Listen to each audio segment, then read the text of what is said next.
Hey, this is Brett the Hitman Hart. The best there is, best there was, and the best there ever will be. And you're listening to the Smacked Raw podcast.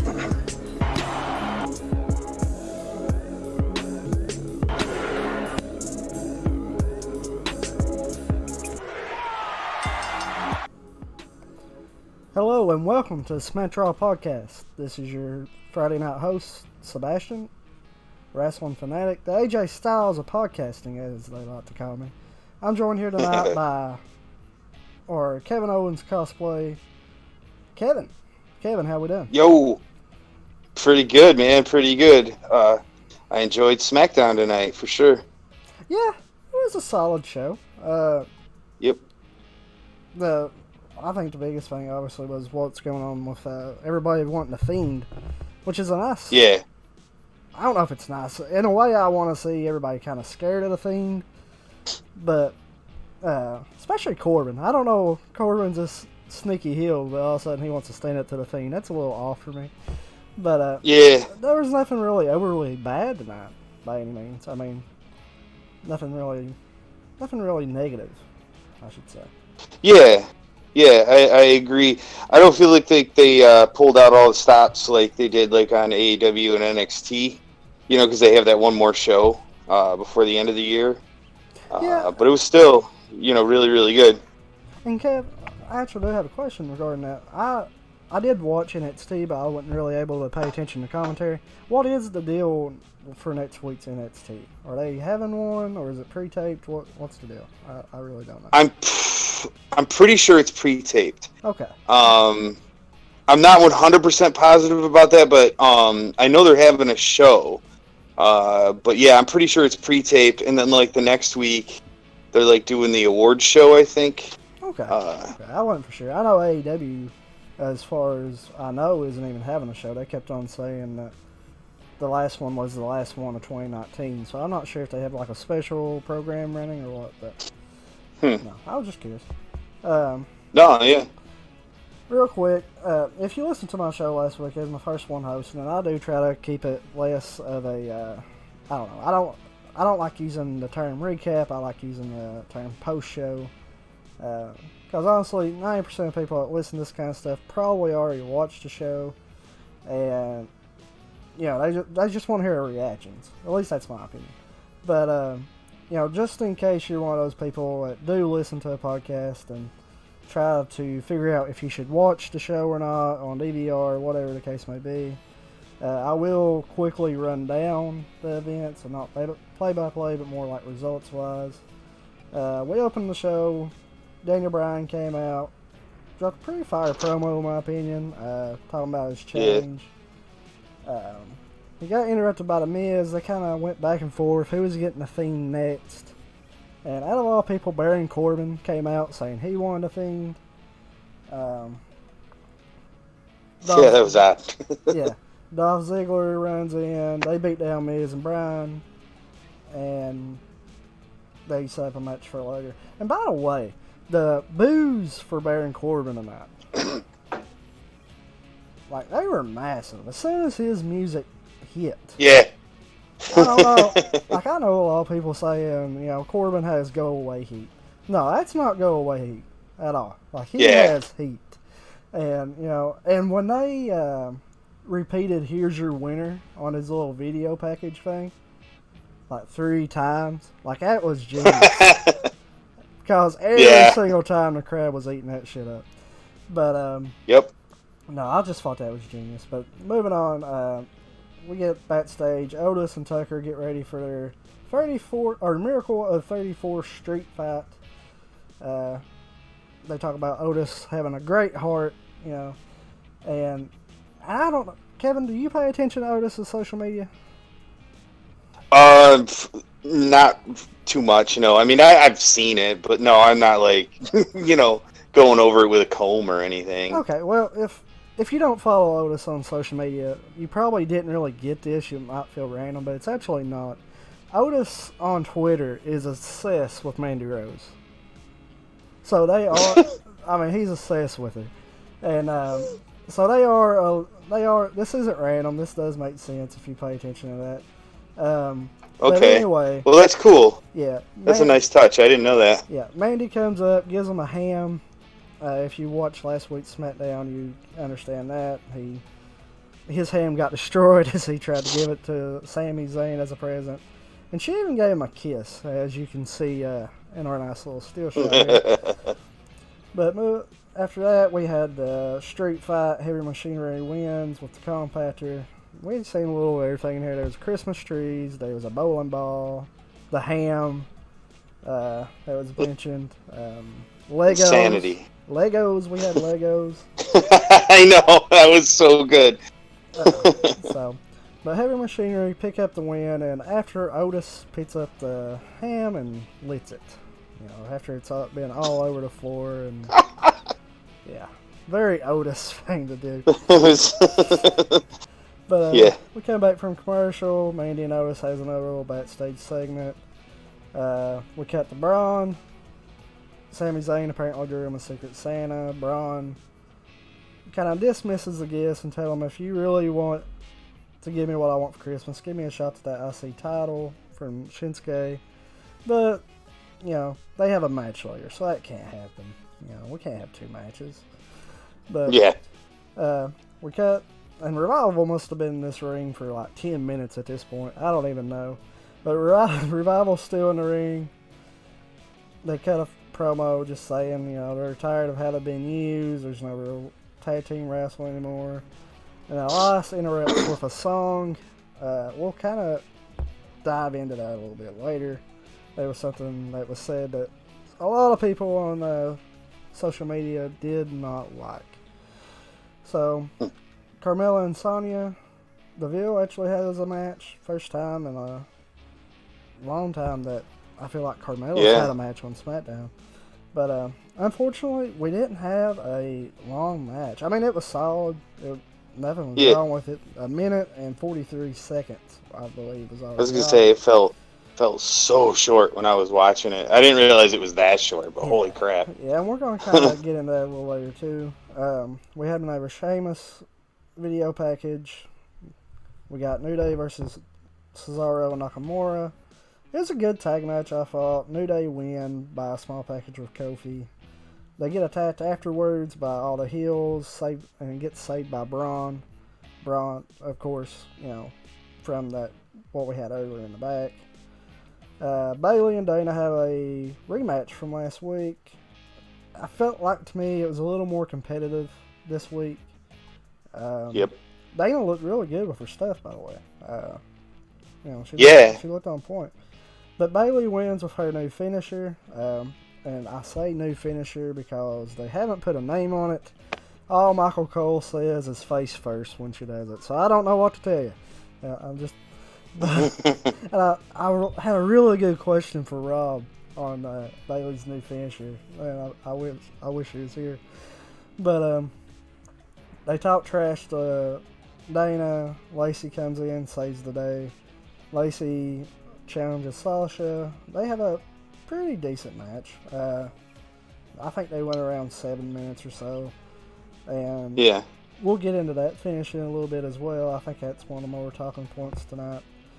And then, of course, we get our main event. The Miz, Daniel Bryan versus Corbin and Dolph.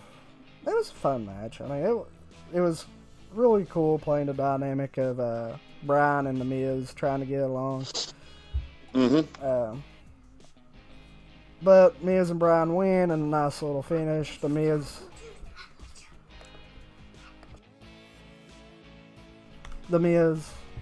has Dolph in a figure four. Daniel Bryan hits the knee on Corbin as he's coming to make the save. 1, 2, 3. Dolph taps. And then the Fiend's entrance plays. Theme song plays, I should say. And, no, I'm sorry. My daughter walked in. I was distracted. The lights go out. We hear the Fiends laugh, and all three men are just looking around, waiting for the stretching. But it was announced that this time there will be a triple threat next week. Miz, Bryan, Corbin, to see who would face the Fiend at the Royal Rumble. Yeah. Going next, but No, it was solid. It was a solid show. For sure. Nothing overly wrong, but I felt like there was only 2 or 3 real strong talking points afterwards. Yeah. It was just there. And I mean, go ahead. I mean, I would agree that I don't think that there was much, like, too many wow moments necessarily, but there was a lot of good, like, story progression, and a lot of the booking really actually made a lot of sense, you know, for once. Yeah. In the WWE. It did. Yeah, even going to the New Day's small package, I feel like with their tag team division right now, being as thin as it is, and the Revival and New Day kind of already, you know, had that feud, I feel like they did a good job tonight of protecting Shinsuke and Cesaro in case, For sure. in case that's a feud later down the line. Because over in the Revival, you really only got Heavy Machinery, I think. And then Yeah. And then you got Ollie and Gable, if that's a thing they're going to stick to. And, you know, both of them are face teams. So, Right? take away the Revival. Well, you got Lucha House Party, but they're face too. Yep. Cesaro and Nakamura is really the only heel tag team other than that. So, I thought it was very smart the way they did that finish tonight. Yep. Like you said, the booking was really solid. The only thing I really could harp on was that really quick tap out Sonya tap into the Code of Silence by Carmella Yeah. in 1:43. You know, and that's, I guess we can segue that into something I wanted to talk about. Tonight, Carmella and Sonya got 1:43. I think Bayley and Dana, while it was a more competitive match, they only got like 5.5 minutes or so. Yeah. Sasha and Lacey went about 7 minutes to a double count out. Kev, what? And this has been and I'm not usually one of these guys or people, and there's nothing wrong with these people always wanting a ton of time for the women. There's nothing wrong with that, but I feel like on the depth chart type thing, you know, sometimes I feel like that's overblown in a way, because, you know, just for example, an Ollie versus, I don't know, Nakamura match, I feel like I'd want to see that more than I would a Mandy Rose versus I don't know, Carmella match. Like, as far as time goes, like, I don't mind seeing the matches, but I feel like Nakamura and, you know, Ali would have a better 12-minute match compared to, you know, a Carmella and Mandy Rose. Yeah. If you know what I'm not saying the women shouldn't get time, but I feel like when the time's divided, depending on who's in the match, you know, for the less seasoned girls, it can be hard to get that time out of. But yeah, on SmackDown here lately, I have noticed, and even when Bayley's involved, for example, and it's not that big of an issue on Raw, but SmackDown, they are getting their time cut a lot here lately. If you go back to the last few weeks, they've been very short with the women's matches. And, you know, that kind of sucks. It does. Yeah. Well, yeah, I hear you. Like you said, I mean, even when their big stars are involved, you know, in those matches, like, they're short for whatever reason, you know. To your point, I mean, you know, if that was all the time that they got, you know, with those 3 matches, that was only like 20 minutes of TV time. I don't even think you it was know. that. And, too, I mean, I assumed the Sasha and Lacey match started during the break. I didn't hear a bell when they came back on, so I assumed they got some time during commercial. But as far as, I think you might be right. As far as the TV time, yeah, they didn't get much. Like, they didn't even get long enough for a commercial. Yeah, it wasn't. You're right. Which is crazy to me, thinking about, you know, the talent that they have in the ring, you know. Why wouldn't they want to showcase that more, you know? and like I say, it's not a problem on Raw, and I guess that is, Raw's depth chart is a little smaller, or a little bigger, I should say. Right. You got Charlotte, Becky, the Kabuki Warriors. Yeah. Natalia's on there as well. Ember Moon. No, Ember Moon's on SmackDown, actually, I believe. Liv Morgan, I believe, is coming back. They're doing her little video packages. So the depth chart on there is a little bigger. On SmackDown, you got, Bayley and Sasha, and that's really the two you'd expect, when they're in the ring to get some time. Because they're good enough to elevate whoever they're in the ring with. Yep. And then after that, you do got Dana. And I guess I understand with Dana because, there's no reason to go from not using her at all to, 10 minutes all of a sudden. Right. But when you talk about, like, somebody like Carmella, she's a multi-time champion. She's won Money in the Bank. She's had these moments where you feel like she should be out there able to showcase and even kind of help somebody like a Mandy Rose that's still learning their craft, you know what I mean? Yeah, exactly. And that's not a knock on Mandy. I do feel like Mandy here lately has had a rough go in the ring. I feel like instead of getting better, she's kind of, going downhill a little bit in the ring. And I don't know why. That's just something. And I'm a big Mandy Rose fan. I like her. And I think she has a ton of potential. But when you go past that, you got Sonya, and Sonya's a girl that I would really love to see. Just you can't put a rocket to her right now, but I would love to see a lot more. I definitely don't want to see her tapping out in 1 minute and 43 seconds. Yeah, that was the other thing too. Yeah, I mean, like, Sonya Deville looked so weak, and like, she's supposed to be billed like as this total badass, and like, I'm totally into it, It would have been really cool to see a good competitive match, where both of them look good, because like, I don't even know that Carmella looked great, in that match, even though she won. You know what I mean? Yeah. I feel like the work was there. They had some nice little sequences in that short time frame. But, in 1 minute and 43 seconds, your stuff should look good. You don't really have that fatigue factor. Like in there, in that time frame, you should barely break a sweat. Yeah, that's true. Everything should look good. Unless you're feeling rushed. I guess that is a side of it too. You can feel rushed and throw you off because you got that time. Right. But no, and it's really a problem I don't know how to fix. Because they're trying. Yeah. They're trying to fit so many things. Like I said, their tag team division is kind of short right now. You got The Fiend that's not on TV every week, and if he is, it's not a match. It's a short promo. It's a Firefly Funhouse, maybe an interference. Yep.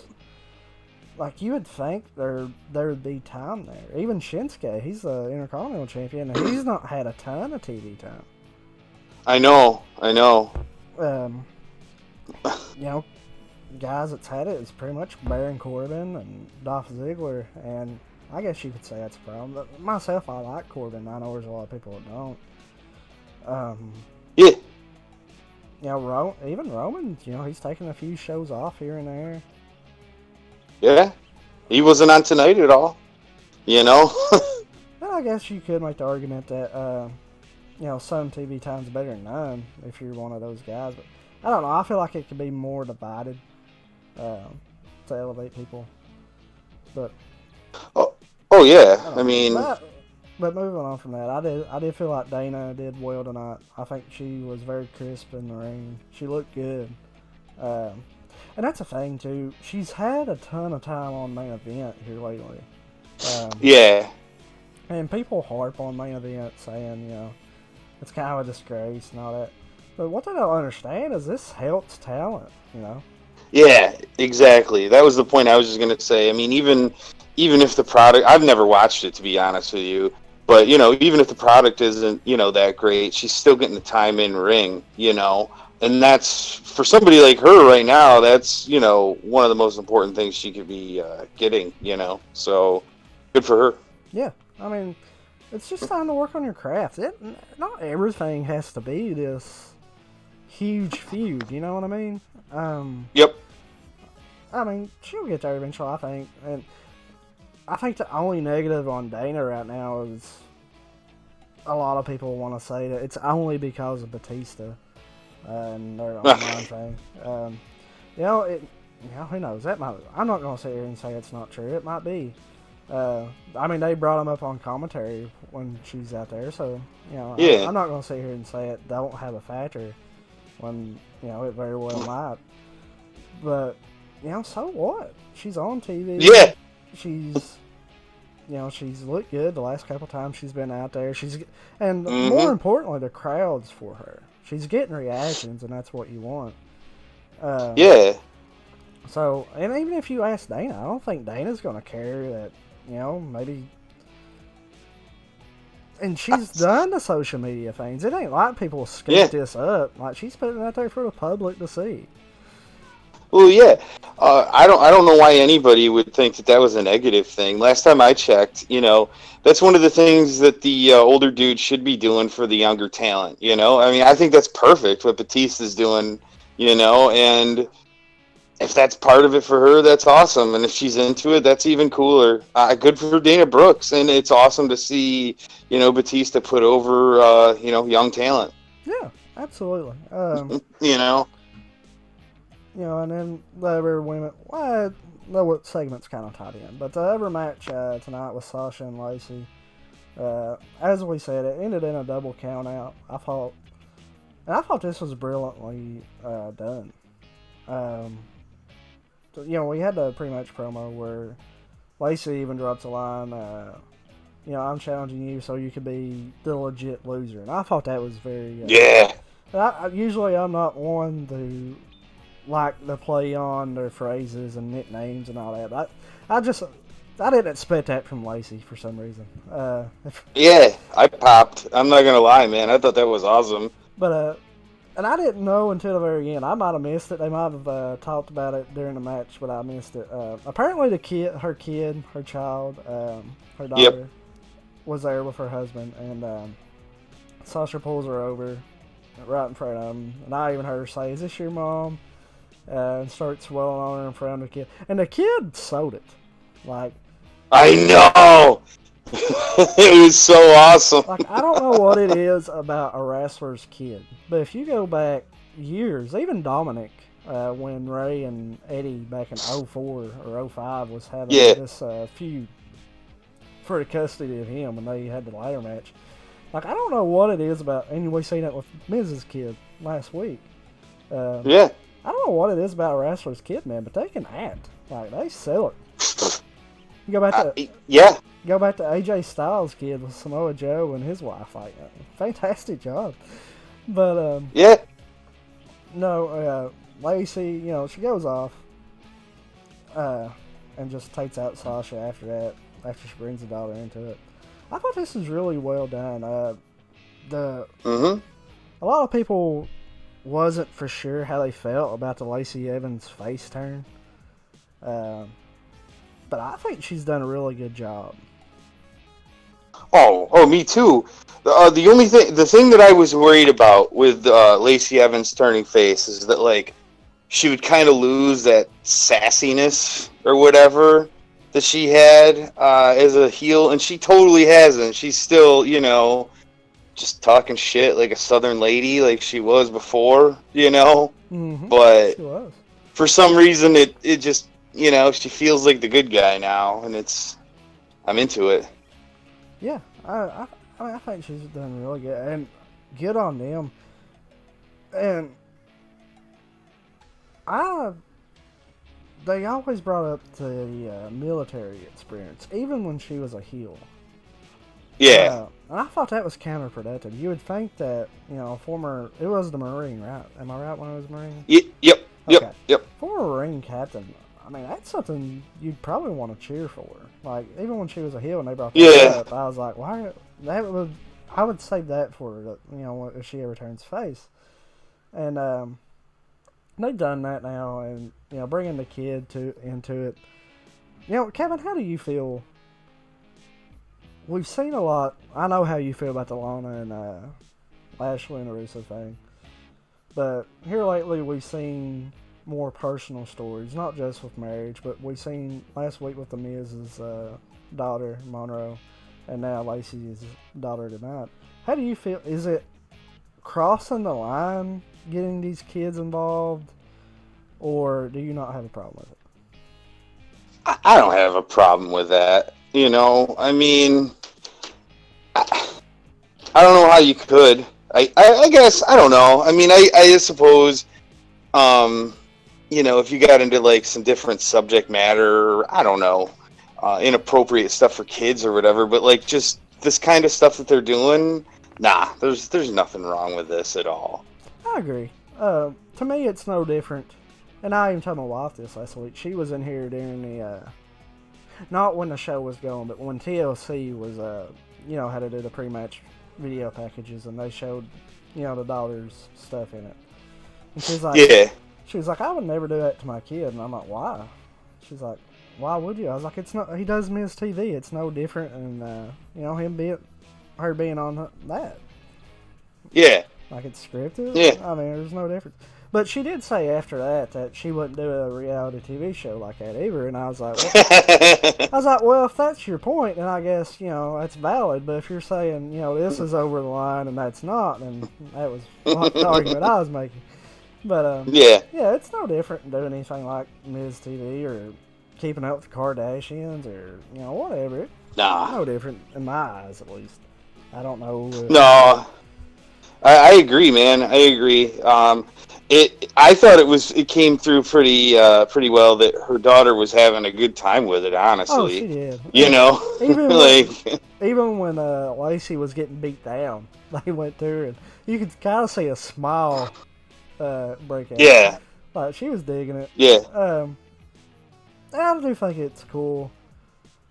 If you're a wrestler, it goes without saying you don't get to see your family that much.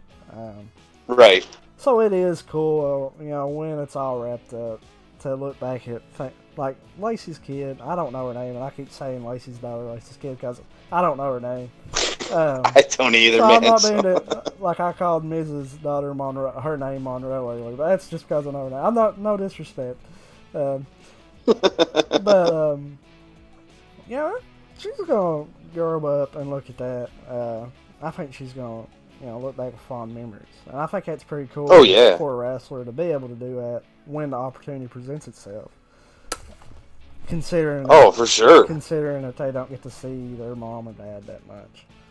Yeah. No, you're absolutely right. I thought it was a great moment. And, I don't know why you'd want to detract from that, And, and another thing about Lacey's face turn. You could really tell, and I know it's her mom, don't get me wrong, but you could really tell that her daughter was like, just the look in her eyes, like, her mom's her idol. Yeah. Like, when Lacey came back with the beatdown, and was standing up in the ring talking crap to Sasha, they cut to the kid, and that kid, I don't know, you could just tell in her eyes, that's her idol. Oh, yeah. I could very well, it'd be kind of cool to see, like, the Dominic. You go back 15 years after this, and she's in the ring, and, So, I don't know. Yeah. But I thought they've done a really good job, and I think, obviously, they're building to Bayley versus Lacey. Oh, yeah. Rumble. Rob isn't here, so I guess I'll ask you. How was you a fan of the Bayley to Bayley suplex, or did you hate it just like Rob? It was, I don't know that I loved it, but it was okay. Okay, Rob absolutely hated the thing. If you ever listen to our show, you know that. I was gonna ask Rob, but I guess I'll ask you, even though I know that. Well, I don't know. You said you didn't hate it, so you might have a different answer. But Rob would absolutely say this is a better finisher. What finisher would you take? The Bayley suplex, or whatever the fuck we're calling this one now? What she did tonight? Yeah, she's done that for the last 3 weeks or so. So I guess that's her new finisher. I don't know. I'd probably take the new one. I would too. I just wish they put a name to it. Like, yeah. At least with Bayley suplex, you're like, Bayley suplex, but this is just, oh, she did that thing. Yeah, The match is over. She did the thing. And Michael, and this is what I talk about with Nikki Cross. When she comes out, it says her finisher is the Purge. But when she does it, like, on the little entrance screen when facts about them pop up, it says finisher the Purge. But Michael Cole just calls it the Netbreaker. Oh, really? Yeah, I'm like, why don't you just call it the Purge? That's what y'all tell us it's called, but you never call it that on commentary. But I just wish they was more consistent with stuff like that, and I wish they put a name to this. Yeah. Is Lacey Evans or what do you see? Do you see Lacey Evans getting a shot at Bayley? Or do you see Lacey and Sasha having a feud? And with Carmella's, dominant win tonight, do you see them building her up? Because we do have like 5 weeks. It's plenty of time. Do you see Carmella getting a shot at Bayley and then Lacey getting Sasha? That's it. Well, I mean, after tonight, man, I want to see. I want to see Sasha and Lacey. In some kind of definitive match, because I think that was like, obviously starting. What could be a really good feud between the two of them. Yeah, and I mean, maybe that would be something cool where. Like you said, after the dominant win that Carmella had, maybe they build towards her being Bayley's opponent at Royal Rumble. I don't know. They did on commentary. But yeah. When the match started, they brought up that Carmella was brought up all her accomplishments and did say that she was trying to get back on the right track on SmackDown. So I don't know. I just thought that maybe. Because at the end of Lacey, like you said, it felt more like Lacey versus Sasha than it did Bayley versus Lacey. Yep. And so I don't know. I think it can go both ways. The Royal Rumble is a long show. It's the last couple of years it's been like 6 hours. I know. So I could see them doing that just to have more women's matches. Like we said, with the time being an issue on SmackDown, maybe that's not a bad thing to get more women onto the show and showcase them a little bit. Yeah, for sure. But that was all we had on the women tonight. We will move on. Another talking point I want to talk about. Elias. Last week, he kind of dropped some... I don't think it was transphobia jokes last week. Did make jokes about Bayley looking like a guy. Also dropped a threesome comment. And tonight dropped the rival need to make a change like Caitlyn Jenner. Yeah. A lot of people on social media, they took offense to that.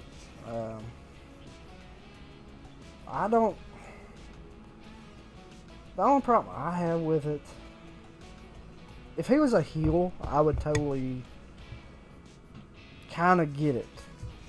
Even though you probably want to stay away from those kind of comments anyway when, you have all these sponsors and shit. But, this dude's a babyface. So far. Yeah. He's portrayed as a babyface. Do you think it's a bad call to have him out here making these...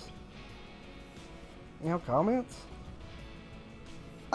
Yeah, I mean, I gotta be honest. I thought that was like borderline, anyway, borderline offensive. Yeah, like I said, I think that should probably be avoided even as a face, or even as a heel. Yeah. But as a heel, I kind of get it, like you trying to Yeah. get beat.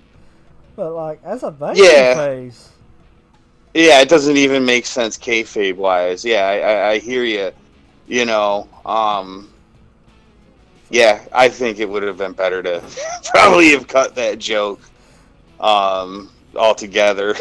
But but no, I don't really want to spend too much time on it. I know on this show we try to stay away from stuff like that. But there's a lot of stuff on social media about it, so I figured we'd at least touch on it. No, I hear you. Kofi Kingston. They went last week. He cut the promo talking about the loss against Brock. And then also had last week he had his first segment that he was in the same space as Roman Reigns. At the time, I took it, if you look at the babyface depth chart on SmackDown, you got Daniel and Miz right now. And I don't see the Daniel Bryan feud going past the Royal Rumble. Yeah. So I think that, it's already been going on for a month. So that'd be a 2-month feud. And I think with The Fiend, it's best to stay away from a long feud. I don't think you want that, especially as a title holder. So last week when these two were in the same segment, me and Carl was talking. Was this a sign, and with Kofi bringing up the loss against Lesnar, was this a sign? And I still think Roman's getting the Fiend at WrestleMania. I think it's your WrestleMania match, Roman versus the Fiend. But other than the Miz, Bryan, and Roman, really the only babyface in that conversation is Kofi. And I kind of took it as we was going to see something similar to Roman and Daniel, a few years back when all the hate went to Roman. Kofi brought this up, the loss up, and I kind of felt like we was eventually here in a month or so going to see a Kofi versus Roman feud. Not a feud, I should say, because babyface feuds aren't feud. They're not blood feuds like we're used to seeing. They're more of like sportsmanship, Yeah. So I never liked to call a babyface versus babyface program a feud, because to me they don't have that feel. But I saw them two working a program to see who would get the Fiend at Mania.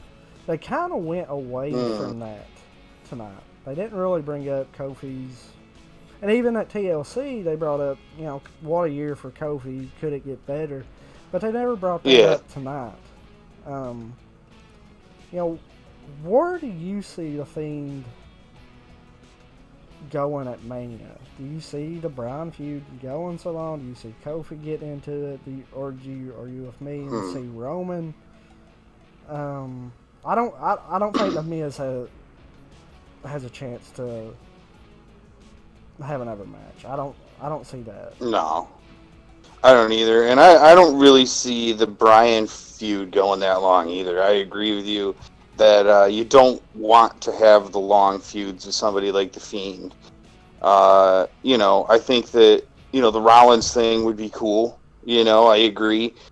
I could totally see Roman Reigns getting involved. You mean Kofi? Oh, Kofi. I'm sorry. You said Rollins. I was like, well, we've already seen that kid, but he's on another show now. Yeah, my bad. Yeah, Jesus Christ. Kofi, I could totally see that. That would be cool. I could see Roman Reigns getting involved, like you were saying. But yeah, I definitely don't see, the Miz or Daniel Bryan still being, in the mix when it comes around to WrestleMania. It's got to be somebody else. Or, I can't believe I'm even saying this. This is kind of out of nowhere. Sheamus. Yeah, maybe. I mean, they've been pushing him quite a bit lately, so.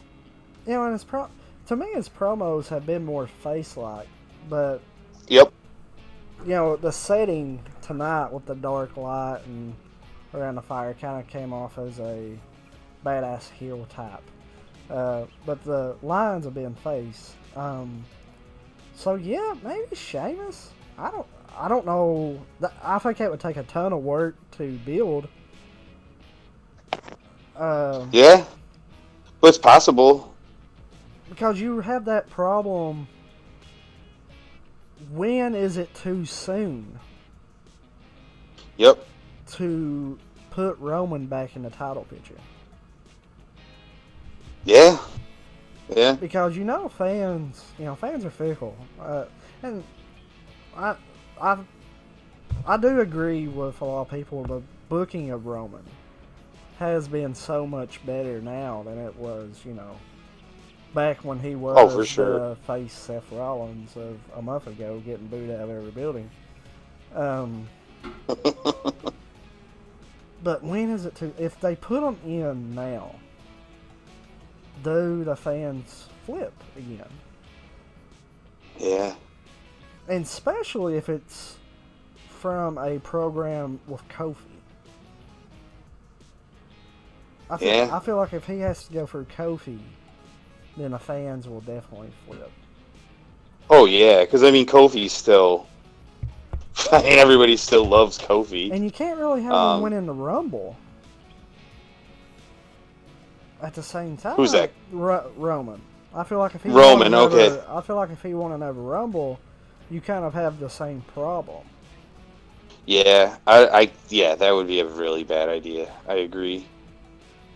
So the only way I could see him getting there would be, and you gotta be careful who the other 5 guys are. Like Kofi can't be in it, but the Elimination Chamber match.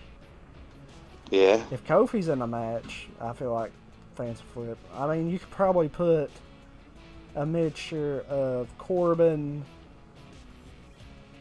Miz, Ali, even throw Sheamus in there, maybe a Cesaro. I feel like that field would favor Roman and be safe that, fans would know he would win.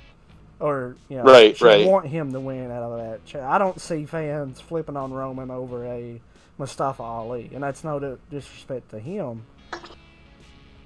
I mean, fans care about him. Yeah. It's the reactions, but I feel like, not that much where it would hurt Roman. No, not at all. And then too, which you don't have to put the bet on him, and that if that happens, Roman could lose to the Fiend. But even if he beats the Fiend, I feel like fans flip there. Like Roman's it's very interesting. He's the hardest dude in the world to book, I swear to God. It's so interesting. You gotta with Roman now, you have to tiptoe. Oh, yeah. Every single program to get this reaction that you want. And by the way, guys, I'm so sorry. I'm looking at my ticker right now. It's messed up. We thought Rob was going to join us tonight, so Rob's name is on this thing. And I also had my question from last week. This is my second time hosting. I'm learning.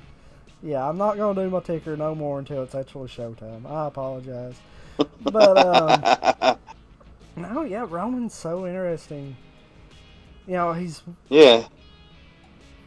I think he's more polarizing than John Cena was back in the day. Yeah. Just thinking about it, I don't know if we've ever seen a situation, and I wasn't able to watch wrestling until 2003, and I was 9 years old at that time. So I might be missing something from the '90s or something. I do go back and watch the major stuff from the '90s, but I don't watch the weekly Right. stuff. So I might be missing something. You know, correct me if I'm wrong. But I don't ever remember a case like we have with Roman Reigns where he was hated. Was really, really hated. Yeah. Then he had a health issue that, and it's bad to say, like wrestling booking wise, it kind of got him over with fans. He brought up Oh, yeah. sympathy. And I hate to say that, you know, cancer was a favor, because that's not what I mean at all. But, you know, as far as fan reactions, it got him over. Oh, for sure. So don't take that the wrong way if you're listening. That's not what I'm trying to get at. Cancer is not a blessing, and I'm never gonna say anything like that. Jesus Christ. Like it's a bad. I'm just being specific here. Don't take that the wrong way. I have family members with cancer, and I never wish that on anybody. Yeah, but no. I hear you. It really endeared him to the fans. Yeah. You know, it was a feel-good underdog story. You know, he beat cancer and came back to wrestle. I mean, how can you not like that story? You know. Now, and he still gets great reactions. But even now, you can kind of hear some boos triple in every once in a while. So, Oh yeah. you're one or two bad moves away from flipping them right back. Yep. So, and it sucks because you can't go Roman's whole career without putting a title on him. You can't. The dude's too. Whether you like Roman or not, he's too talented. He's a great hand in the ring. He has promos. Mm-hmm. You know, he can't help what lines he's fed. Yeah. He's too good in a ring not to have that title again. But the moment he does, it's gonna be flipped right back. Unless you do it like 1 out of 100 ways, and you gotta do some digging to find that one way you can get it to. Yeah, and you still will probably do it wrong, you know, somehow. So It's just like I said last week, Roman is that guy where you're never, and I know we say this about a lot of people, but nobody's gonna appreciate Roman fully until he's gone. Oh yeah. But on a different level than, you know, what we say about other people. Yeah. Well, I mean, you know, I think that was part of what, you know, got him over when he first came back from the cancer stuff too. Is that like, because he was gone for a while, people did, you know, they were like, oh, this is what we've been missing. Roman Reigns is good. You know what I'm saying? Yeah, even when he was booed, though, like, you go back and look at his work. His work with Braun was excellent. Oh, yeah. And he even put Braun over. Like, people say Roman's the John Cena. I mean, he put Braun over. Yeah. Yeah, he beat AJ, but AJ just came to WWE, and, you know, Roman was out there putting 4.5-star classics out against him. Oh, yeah. I mean, Roman in ring is, you can go back and look at his track record. The dude can go. But, oh, yeah. I mean, so I don't know. I always found Roman as, like I said, I think he's the most polarizing guy we've ever seen. Yeah, I would agree with that. I would definitely agree with that. But I do think Roman is the guy at Mania, whether they do it right or not. I mean, I just don't see, looking at that, you know, the SmackDown. I guess you can have a Raw star win the Royal Rumble and flip over, kind of like a, you know, Chris Benoit. I bring his name up, but like a Chris Benoit situation before, where he won when he was on SmackDown, but switched to Raw. But well, don't they give them the option to do that, don't they? Yeah. They're allowed to if they want. Yeah, they just don't do it very often. They don't play it very often. But even on the Raw side, I don't see many people that looks great matched up with The Fiend. Nah. like, I love Kevin Owens, but I don't want to see right now Kevin Owens versus The Fiend. Oh, no way. And Aleister Black maybe, but even then, Nah. Rob would love that. You know, Rob's very much on the Yeah. knock on my door, let me in comparisons that he's been riding for a year now. But I think that's too soon for that match. I think you keep The Fiend and Black strong until 2021 and then somehow work your way into that. Yeah. That's what I was going to say. I don't want either one of them to look weak, you know. And unfortunately, like, for a match like that, I feel like one of them is going to have to look weak, you know, and I just don't think it's, like, you know, like you said, it's just not time to do that to either one of those guys. And the problem WWE has right now is, okay, you got AJ Styles. You still got Randy Orton. You still got Ray. You got Braun. Roman Reigns is kind of getting up there where, yeah, he has, you know, he's not old in any way, but he's not young either. And plus, with you know, Right. his cancer, and you know, who knows what'll pop back up again. Yeah. God forbid, pop back up again. Kofi, he just signed a 5-year deal, but when that deal runs out, he's going to be what, in his upper 40s? Yeah. You're at a point right now where you got to build new stars. Yep. You know, you want to build up the Aleister Black. You want to build up the Fiend, Andrade. Mm-hmm. Like, or something. Oh, yeah. And I feel like Raw, and a lot of people's been hating on Raw lately, but I feel like Raw has done a very good job here lately. You know, they're making Andrade look good. They're making Aleister look good. They're making Buddy Murphy look. I mean, he lost Aleister on TLC, but you know he looked great in that match. They did it in a way where it didn't hurt him, and that was his first loss period. Since moving to Raw. Oh, no shit. I didn't know that. Yeah, they both were undefeated. And Andrade, he's only lost to Carrillo. He was on a big old undefeated streak until he lost to Humberto. And even Carrillo, they're doing stuff with him to make him look strong. They're trying to make their young guys Ricochet, for example. Drew McIntyre is a guy, and he's been a guy. Well, how that guy's not had a title on him by now? Oh my God.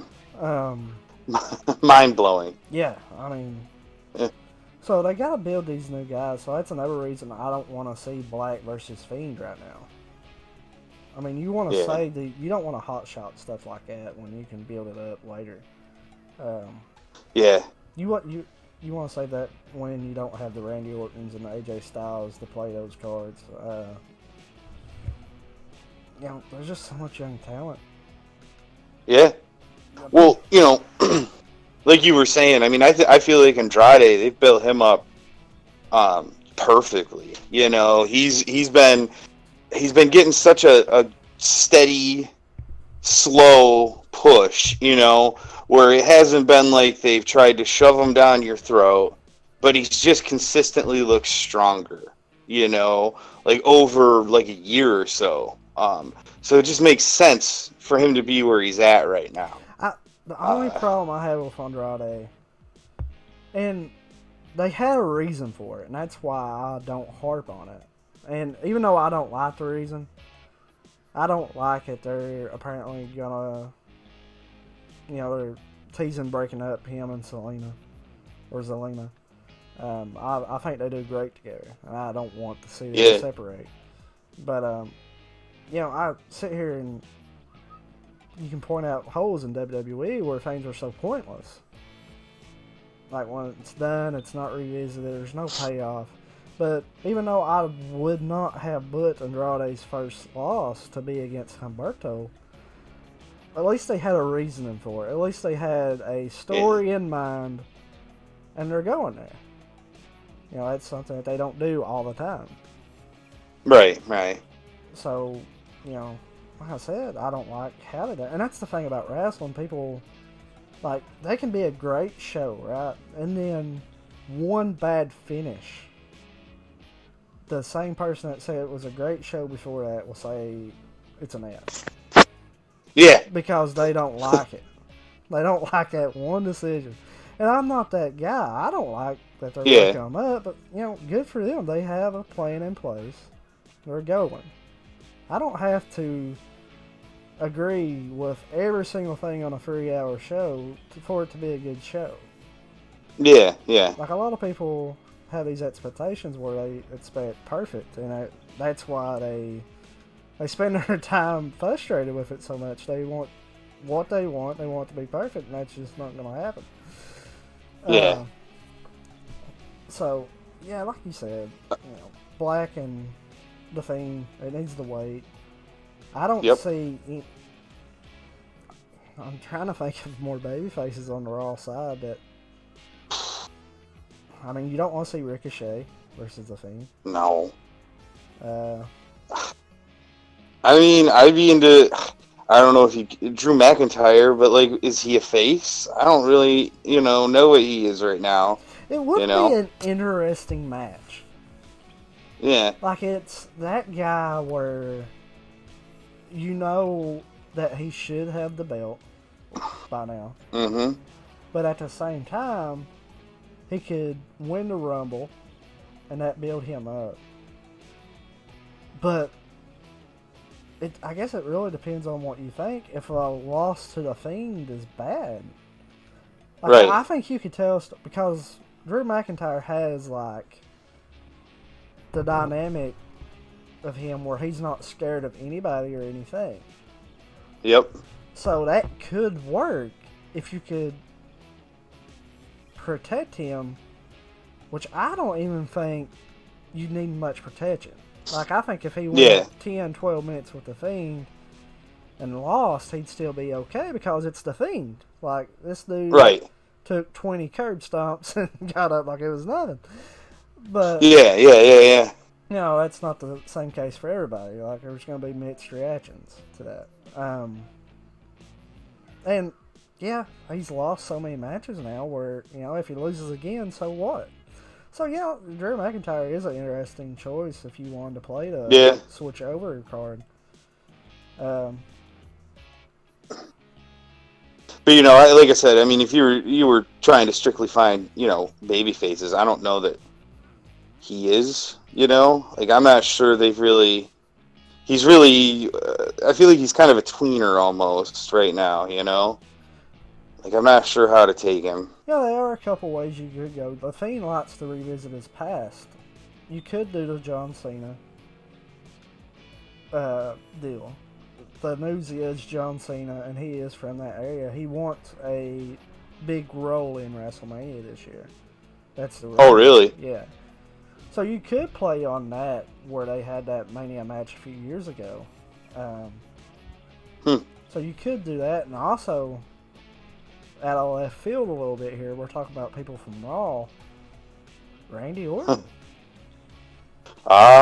That would be a good one for sure. They had that match at Mania a couple years ago that, kind of was disappointing if you really want to be honest. And they had the weird effects of worms on the canvas, if you remember that.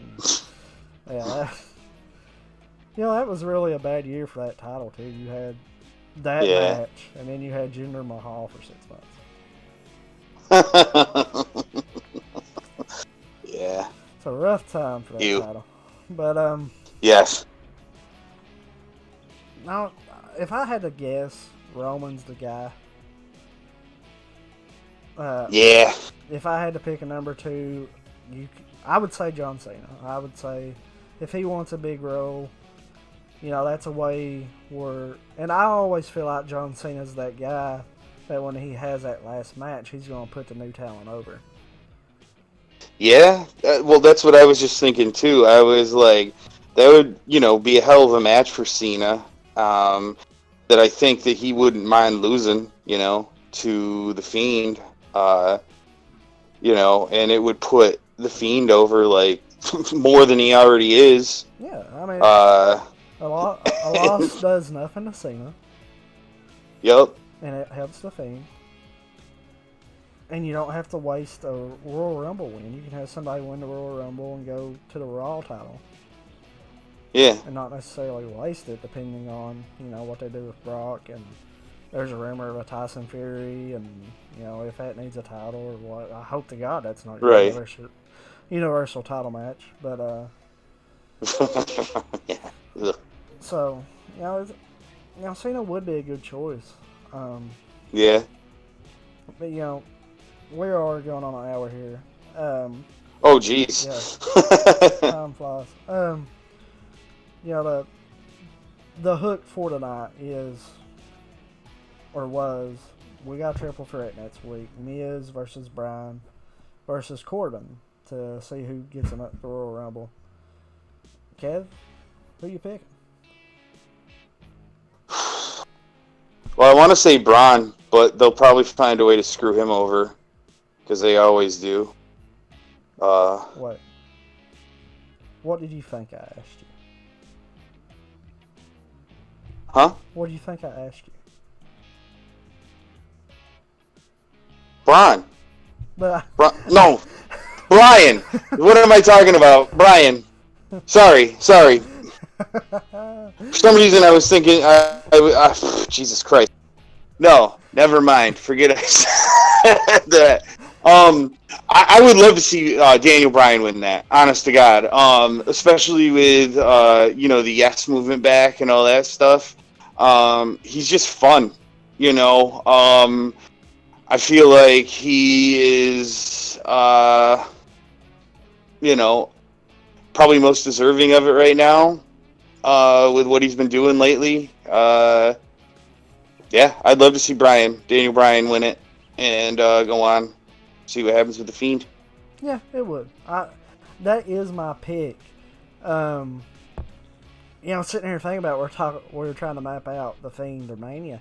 You could do Miz wins, pins Corbin, Bryan's protected, he's not involved in the finish.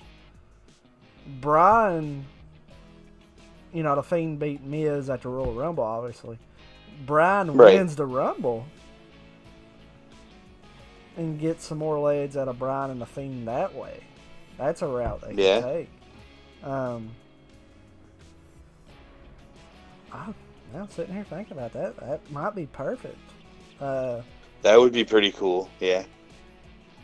Because if the rumor is true and the Tyson Fury Brock match is a thing for the Universal title, I hope not. Surely, my God, Tyson Fury is not winning the Royal Rumble. Right. I mean, kill me if that's the case.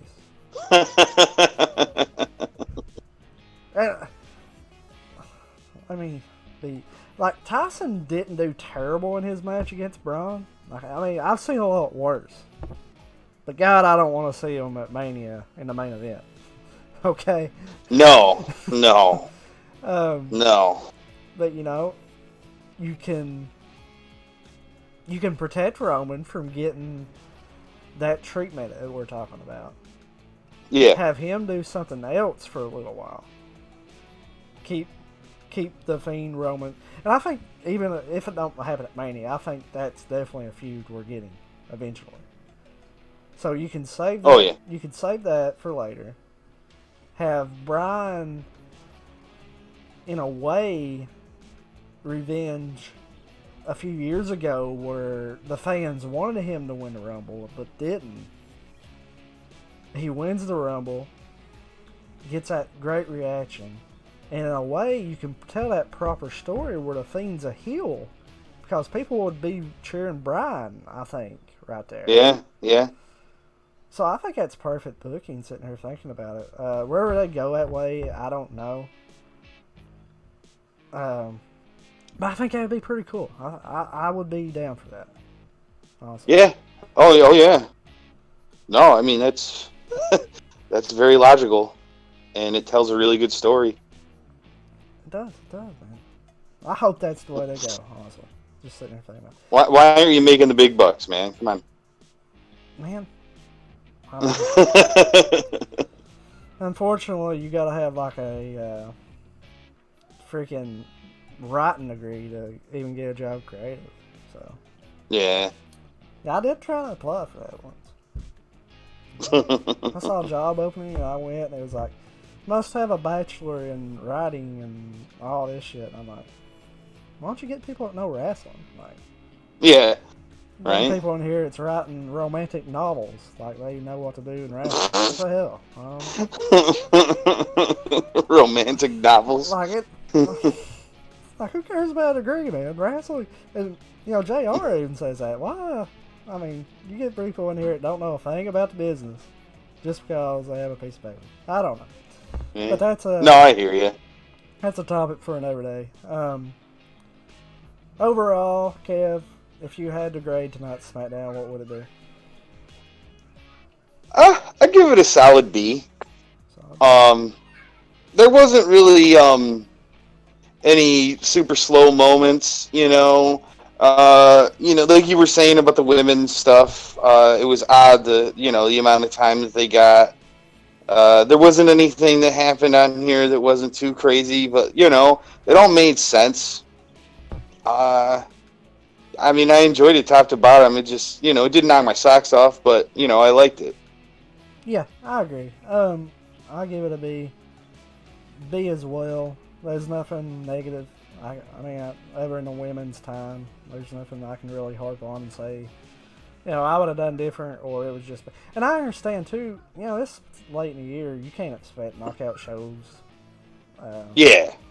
So you gotta give them a little bit of a pass there. They're getting ready for the holidays. So I think for this time of year, I think tonight was very good. Usually we have 2 or 3 little tiny things that we like to nitpick and harp on and say it was garbage, but we didn't really have none of that. I mean, yeah. Well, I feel like they're starting to get ready for the push towards, Mania. You know what I mean? So, like... And I did like the visual, too, of the end, with the spotlight on all 3 guys while the theme was laughing. I thought that was a very cool visual. Absolutely. But no, man, that's about all we got. Are there anything that I'm missing, Kevin, that you would like to, bring up real quick before we get off? Get Kofi Kingston and Cesaro in the ring more often together. They were killer. I really like that a lot. Yeah, I agree. That was, man, Cesaro is so underrated. What was that? Cesaro is so Cesaro? underrated. Yeah. Oh yeah. I just felt like those guys had really good chemistry, and that one Hurricane Rana that Kingston did was incredible, and Cesaro did a really good job of selling it for him and stuff. It was just, I don't know, they looked good together. They did. I agree. Cesaro's like one of those guys where he can go out there and work a match with anybody. I feel like his promos is really what's held him back. I think if he was as good as a Kevin Owens on a mic, oh my God, I think the sky would be the limit. That's the thing about WWE too. We are about to get off here. But if you can't drop a promo, if you can't work on a mic, as much as we can sit here and say, oh, this guy should get a push, this guy should get a push, there's so much TV time that you gotta be able to cut a decent promo. I mean, yep, absolutely. You just gotta do it. But that's all we got tonight, guys. We are at SmackDown Pod. Gonna be taking a break next week for the holidays. We're just gonna do a weekend recap of all week. You know what I just realized, Kevin? What's that? I didn't even do an intro. Guys, oh no. If you are new to us, an hour and 10 minutes into the show here, catch us on Stitcher, Spotify, Google Play, Music, YouTube. Hit that like and subscribe button. Kyle's gonna kill me. Try to get us to 100 likes so we can hit that custom URL. I don't know what we're going to do when we hit 100, but we are going to do something special. Vote on our throwback, guys. We have a poll up at SmackDraw Pod right now. Ooh. For our Royal Rumble throwback. We got 4 choices. I'm pulling it up right now. We got the 2000 Royal Rumble. Right now is winning. You got the 02 Royal Rumble, the 04 Royal Rumble, and the 07 Royal Rumble. All 4 of them have something specific that really stick out. There's 3 days left in this poll. Right now, like I said, 2000 is winning. If you want something different, get on there and vote. Get your friends to vote.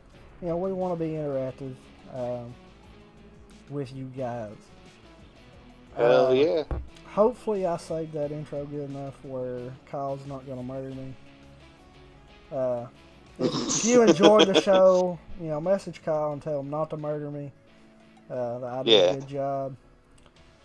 But guys, we appreciate you staying with us tonight. We understand that it is 11:30 Eastern time, so we appreciate it. Absolutely. Y'all have a good night, and thank you for listening. Kevin, where can they catch you? Yes. Real quick, where can they can catch me at Kevin Crazy 316, crazy with a K. Sweet. You can get me at WrestlingFan_32. The podcast Twitter at SmackDrawPod. Until, I guess, next Saturday. Ooh. You guys have a very Merry Christmas, Happy Holidays, and I hope for safe travels. I know a lot of people's going to be doing traveling, so stay safe, guys. Merry Christmas. Yes. Peace out. See ya.